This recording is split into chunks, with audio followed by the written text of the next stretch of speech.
हिंदू पौराणिक ग्रंथों में युद्ध से जुड़ी कई कथाओं का विवरण किया गया है। अधिकतर लोग महाभारत एवं रामायण में वर्णित युद्धों के विषय में तो जानते हैं, किंतु उन्हें भी कई ऐसे युद्धों के विषय में जानकारी नहीं है जिनका विवरण हमारे पुराणों में किया गया है। आज हम जानेंगे शिव पुराण में वर्णित एक ऐसे ही युद्ध के विषय में। उससे पूर्व यदि आप इस चैनल पर नए हैं तो चैनल को सब्सक्राइब कीजिए और बेल आइकन को भी अवश्य प्रेस कीजिए ताकि हमारे नए वीडियो सबसे पहले आपके पास पहुंचे। तो चलिए शुरू करते हैं। शिव पुराण की एक कथा के अनुसार एक दिन भगवान विष्णु माता लक्ष्मी के साथ शेषनाग की शैया पर विश्राम कर रहे थे।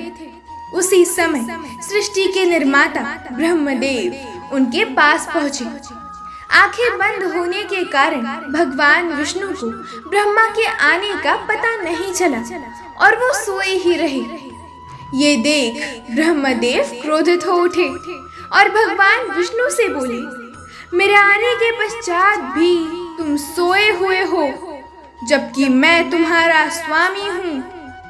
उसी समय विष्णु जी की आंखें खुल गई और ब्रह्मा जी के मुख से अपने लिए ऐसी बातें सुन उन्हें भी क्रोध आ गया, किंतु मन को शांत कर उन्होंने ब्रह्मदेव से कहा, हे ब्रह्मदेव, यहाँ आपका स्वागत है और किस बात को लेकर आप इतने क्रोधित हैं?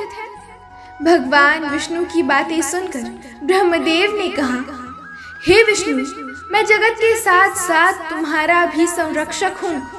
संपूर्ण जगत में मेरा सम्मान किया जाता है और फिर तुम मेरा अपमान कैसे कर सकते हो?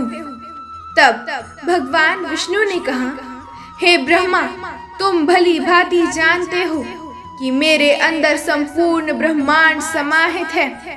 तुम भी मेरी नाभि कमल से उत्पन्न हुए हो, इसीलिए तुम्हारा ईश्वर तो मैं हूँ।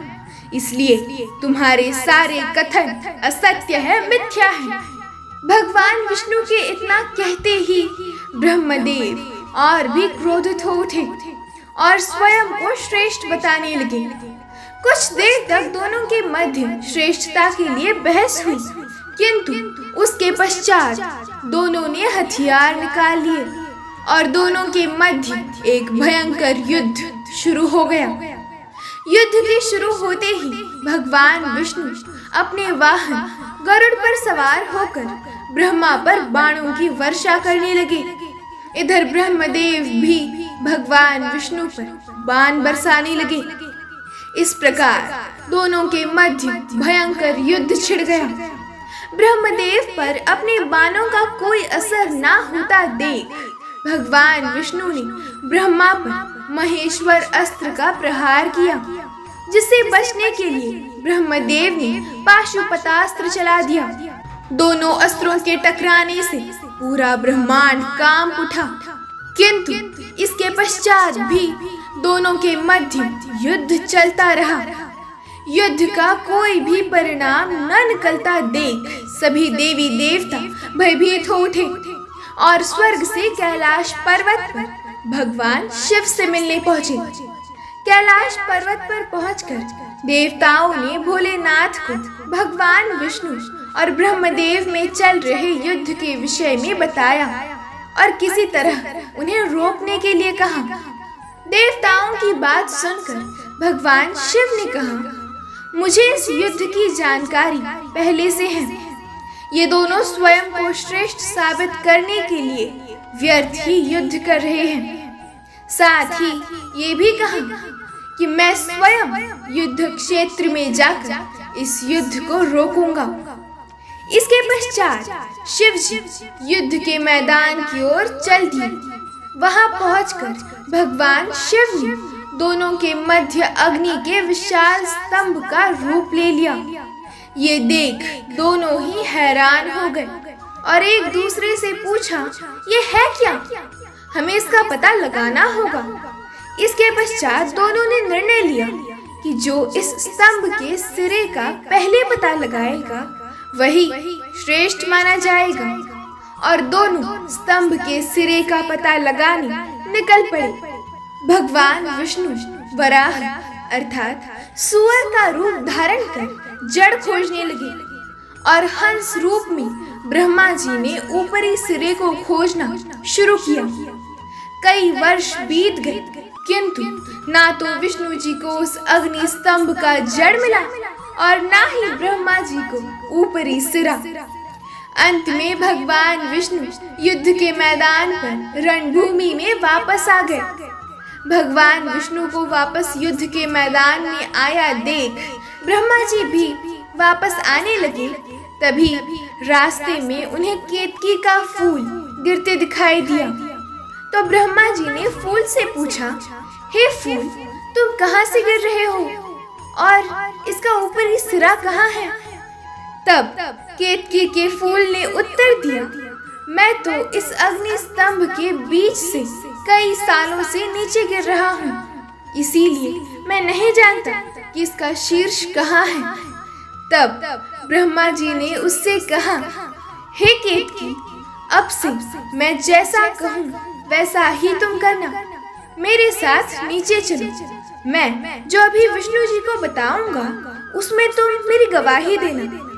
इतना कहकर ब्रह्मा जी केतकी फूल के साथ युद्ध स्थल पहुँचे, जहाँ भगवान विष्णु निराश बैठे थे। ब्रह्मा के पहुँचते ही विष्णु जी ने उनसे कहा कि मैं इसके जड़ को नहीं खोज पाया। ये सुन ब्रह्मा जी प्रसन्न हो गए और उन्होंने भगवान विष्णु से कहा, मैंने अग्नि स्तंभ के ऊपरी सिरे को खोज लिया है। और इस असत्य बात की गवाही केतकी फूल ने भी दी।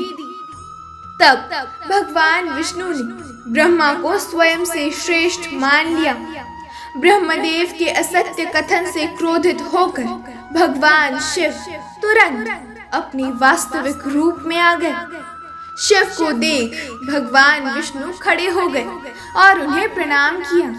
ये देख भोलेनाथ ने विष्णु से कहा, मैं आपसे प्रसन्न हूँ।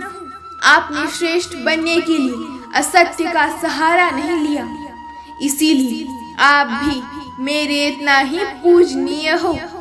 और ब्रह्मा जी को अहंकार का दंड देने के लिए भैरव को उत्पन्न किया और भैरव को ब्रह्मा के उस मुख को काट देने को कहा जिससे उन्होंने असत्य बोला था।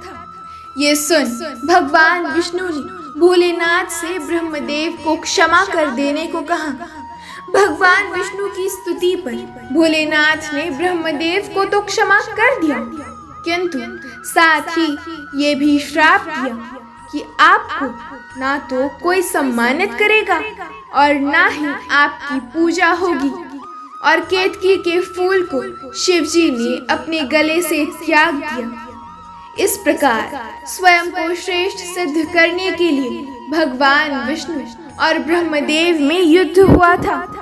ब्रह्मदेव के असत्य बोलने पर भोलेनाथ ने उन्हें श्राप दे दिया था और असत्य में साच देने के कारण केतकी के फूल का त्याग कर दिया। इसीलिए हमें कभी भी झूठ नहीं बोलना चाहिए और किसी अन्य का कोई झूठ बोलने में साथ भी नहीं देना चाहिए। हर हर महादेव।